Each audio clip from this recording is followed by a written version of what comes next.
India news Haryana, अपनी बोली अपना चैनल।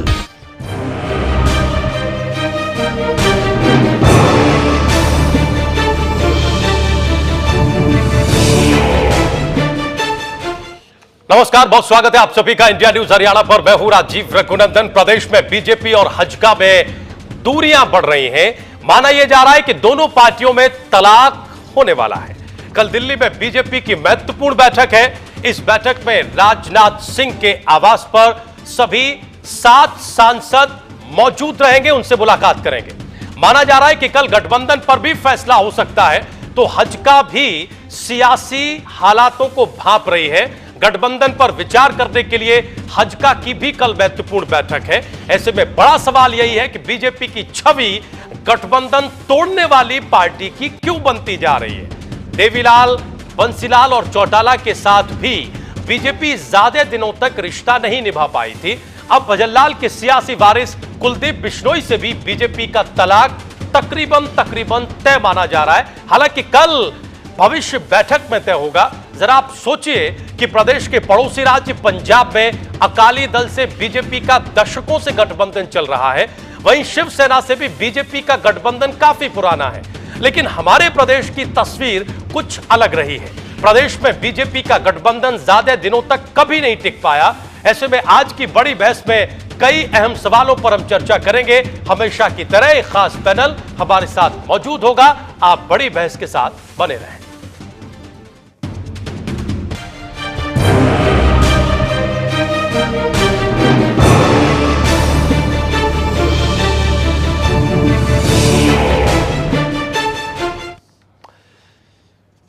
और इससे पहले कि हम आपको अपने पैनल से मिलवाएं, ये चर्चा शुरू करें, उन सवालों पर नजर डालें जो आज बड़ी बहस में हम उठा रहे हैं। क्यों दरक रहा है हजका बीजेपी का गठबंधन? सवाल नंबर 1। सवाल नंबर 2, गठबंधन पर बीजेपी की अगली रणनीति क्या होगी? कल अगर बैठक से कोई ऐसा फैसला निकलता है तो गठबंधन टूटने की सूरत में हजका यानी हरियाणा जनहित कांग्रेस क्या करेगी? क्योंकि कल उनकी भी महत्वपूर्ण बैठक है। क्या हरियाणा जनहित कांग्रेस ने कोई सेकंड प्लान तैयार किया हुआ है? यह अलग बात है कि हरियाणा जनहित कांग्रेस के नेता कई बार यह कह चुके हैं, अलग अलग नेता, बड़े नेता, कि अगर टूटता है तो वो 90 सीटों पर चुनाव लड़ेंगे। हालांकि सूत्रों के मुताबिक कुछ अपुष्ट खबरें यह भी मिलती रही हैं कि कुलदीप बिश्नोई कांग्रेस पार्टी में शामिल हो सकते हैं। सवाल यह भी है कि क्या कांग्रेस में लौट सकते हैं कुलदीप बिश्नोई? क्या कांग्रेस पार्टी में इस बात की गुंजाइश बनती है? और सवाल नंबर 5 यह है कि प्रदेश में बीजेपी की छवि गठबंधन तोड़ने वाली पार्टी की छवि क्यों बनती जा रही है? क्योंकि महाराष्ट्र और पंजाब के उदाहरण हमारे सामने हैं। इन सारे सवालों पर हम चर्चा करेंगे और एक खास पैनल हमारे साथ मौजूद होगा। कल बैठक से क्या कुछ निकलेगा? बहुत मुमकिन है कि उसकी एक झलक इस विश्लेषण से हमें मिल जाए।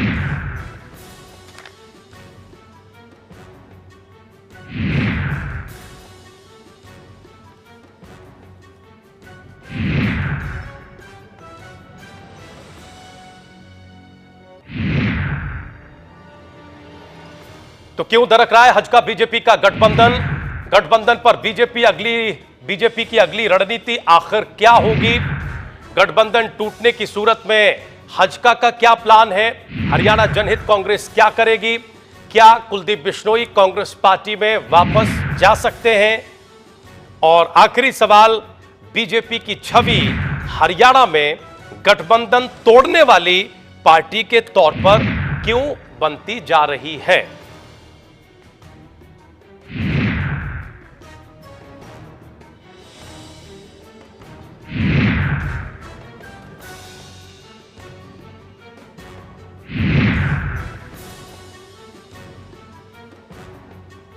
और इन सारे सवालों पर चर्चा करने के लिए खास वरिष्ठ पैनल हमारे साथ मौजूद है। हम जल्दी से अपने पैनल से आपका परिचय करा दें। हरियाणा जनहित कांग्रेस की नेता संध्या बजाज हमारे साथ स्टूडियो में है। संध्या जी, बहुत स्वागत बड़ी बहस में। हमारे साथ बीजेपी के प्रदेश प्रवक्ता जवाहर यादव साहब हैं। जवाहर साहब, आपका भी बहुत बहुत स्वागत। आपको सुनने के लिए प्रदेश इस वक्त देख रहा है। आपको कल क्या होने जा रहा है उसकी मुझे लगता है कोई ना कोई चीज आप जरूर बताएंगे। हमारे साथ कांग्रेस पार्टी के युवा नेता प्रवक्ता राहुल राव साहब हैं। बहुत स्वागत राहुल आपका भी, और हमारे सहयोगी शक्ति परमार हमारे साथ स्टूडियो में मौजूद है। चर्चा की शुरुआत बगैर वक्त गवाए हम जवाहर जी आपसे ही करना चाहेंगे। कल की बैठक कितनी महत्वपूर्ण है और क्या हम ये कह सकते हैं कि कल की बैठक में कोई अंतिम मोहर गठबंधन पर लग सकती है? जवाहर साहब, कयास ये लगाए जा रहे हैं कि बहुत मुमकिन है कि गठबंधन टूट जाए। राजीव जी, आपके भाषा शैली से मुझे आज आपत्ति हो रही है पहली बार किसी कार्यक्रम में जी। आपने ये भी मान लिया कि बीजेपी हजका का गठबंधन टूट रहा है, आपने ये भी मान लिया कि हजका अपनी क्या रणनीति बनाएगी, आपने ये भी मान लिया कि हजका चौधरी कुलदीप बिश्नोई कांग्रेस में जाएंगे नहीं जाएंगे। हमने मान नहीं लिया, नहीं, हमने सिर्फ सवाल उठाया। अपनी बात में कर लेता हूं, ये सवाल जो आपने उठाए सवाल उठाने की गुंजाइश आप लोग ही देते हैं। आपकी पार्टी के ही बहुत सारे नेताओं ने आज ये स्थिति यहां तक पहुंचाई है। चुनावों के बाद, लोकसभा चुनाव के परिणामों के बाद आप अपनी पार्टी के नेताओं के बयानों को देखें, खासकर जवाहर साहब गठबंधन को लेकर। शायद अनिल विज साहब 2-3 दिन पहले हम लोगों के साथ थे, वो कह रहे थे फैसला हो जाता अगर वो बैठक न टली होती, और उस बैठक के टलने के बाद कल वो महत्वपूर्ण दिन है। इसलिए मीडिया पर सर ठीकरा फोड़ना मेरे हिसाब से सही नहीं है। बाकी आपकी अपनी राय हो सकती है, कहें। अब मुझे इजाजत देंगे, मैं अपने बिल्कुल इजाजत है, एकदम स्वागत है। आपने जो क्रम बनाया, आप ये लगते थे कि क्या गठबंधन टूटेगा नहीं टूटेगा, ये प्रश्न हो सकता है आपका, परंतु आपने प्रश्न के ऊपर जो और पूर्व प्रश्न जोड़े हैं, तो निश्चित रूप से मुझे लगता है कि आप ये मानकर बैठ चुके कि कहीं ना कहीं गठबंधन टूट रहा है। कल की बैठक है, अति महत्वपूर्ण है। कल की बैठक ये है कि देश को कांग्रेस के कुशासन से मुक्त कराया गया, हरियाणा को कैसे कांग्रेस के कुशासन से मुक्त कराना है। निश्चित रूप से इस मायने में देखें तो ये बैठक अति महत्वपूर्ण है। परंतु जहां तक आपका प्रश्न चलता है कि हजका से बीजेपी का गठबंधन टूट रहा है, उस पर कोई निर्णय होने वाला है, तो मेरी जानकारी में ऐसा नहीं होने वाला है कि कहीं कोई गठबंधन टूटा है। एक बड़ा स्वाभाविक रूप से एक मूल प्रश्न है। जवाहर साहब, कल बैठक के एजेंडे में गठबंधन पर चर्चा शामिल है या नहीं है? नहीं, तो आप बता सकते हैं। ऐसे ही एजेंडे में क्या शामिल है, ये हमारे पार्टी का आंतरिक मामला है, वो सार्वजनिक करने की स्थिति नहीं है। जब कभी सार्वजनिक आएगी, हर पार्टी की अपनी रचनाएं होती है, अपनी रणनीति होती है। अगर वो मेरी रणनीति सबके सामने आज चलेगी तो फिर वो रणनीति नहीं कहलाती।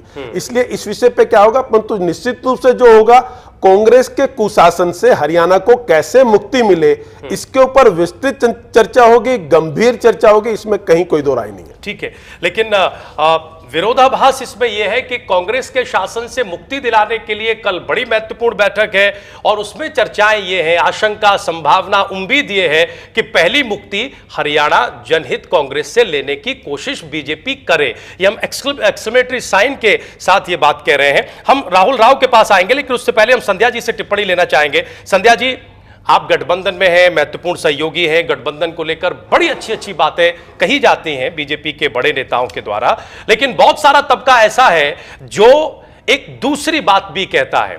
हम बार बार नाम नहीं लेंगे, आप खुद जानते हैं। कल की बैठक पर आपकी कितनी बड़ी और कड़ी निगाह है? क्या आप ये मानती हैं कि कल की बैठक से कोई महत्वपूर्ण फैसला निकल सकता है? देखिए, हम बहुत महत्वपूर्ण नहीं बल्कि बराबर के हकदार हैं, बराबर के साथी हैं, सहयोगी हैं। हम दोनों में कोई फर्क नहीं है किसी भी तरह से।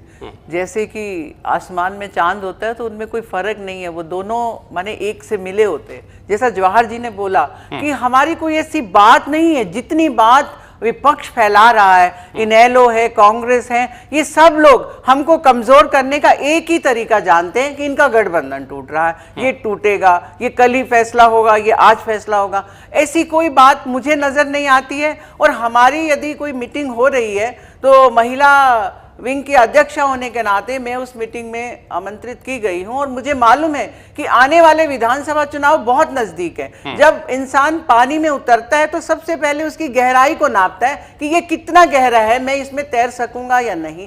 तो ये गहराई को नापने के लिए संध्या जी, वो गठबंधन की गहराई को नापने के लिए जो है वो बुलाती है मीटिंग। नहीं, संध्या जी, आप ये कह रहे हैं कल जो महत्वपूर्ण बैठक है, आपने खुद कहा, क्या वो गठबंधन की गहराई को नापने के लिए महत्वपूर्ण बैठक है? क्या चुनावों से पहले दोनों दल ये देख लेना चाहते हैं कि हम गठबंधन के तौर पर कितने मजबूत हैं? अगर हम मजबूत हैं तो साथ आगे चुनाव लड़ें, अगर हम मजबूत नहीं हैं तो अपने अपने रास्ते पर आगे बढ़ें।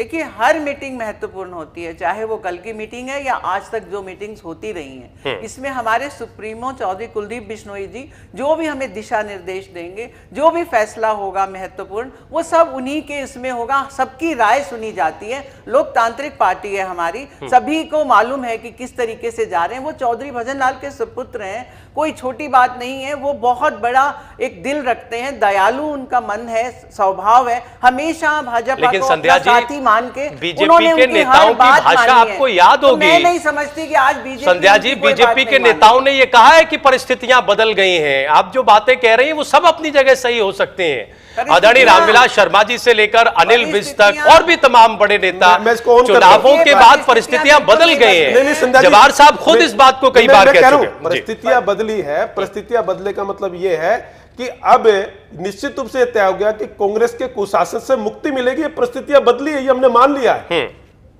नहीं, देखिए, हमारे गठबंधन के बारे में कोई परिस्थितियां नहीं बदली हैं। मैं मानती हूं कि जो 7 सीटें जीती है भाजपा, वो हम गठबंधन के लोग जीते निश्चित रूप से। जो लोग ये कहते हैं कि ये बीजेपी जीती है, मैं उस बात को, या और लोग नहीं मानते। हंजका बीजेपी जीती है, ना कि सिर्फ बीजेपी जीती है। और अगर संध्या जी, आप परिचित होंगी, हम ये बात कह के इस बहस का वक्त नहीं खराब करना चाहते। अश्विनी चोपड़ा जो बड़े सम्मानित नेता हैं, करनाल से सांसद बने हैं, बीजेपी के नेता हैं अश्विनी चोपड़ा, उन्होंने कहा बातचीत में कि हम किससे गठबंधन करें, क्या हम हवा से गठबंधन करें, जिस पार्टी का न विधायक न सांसद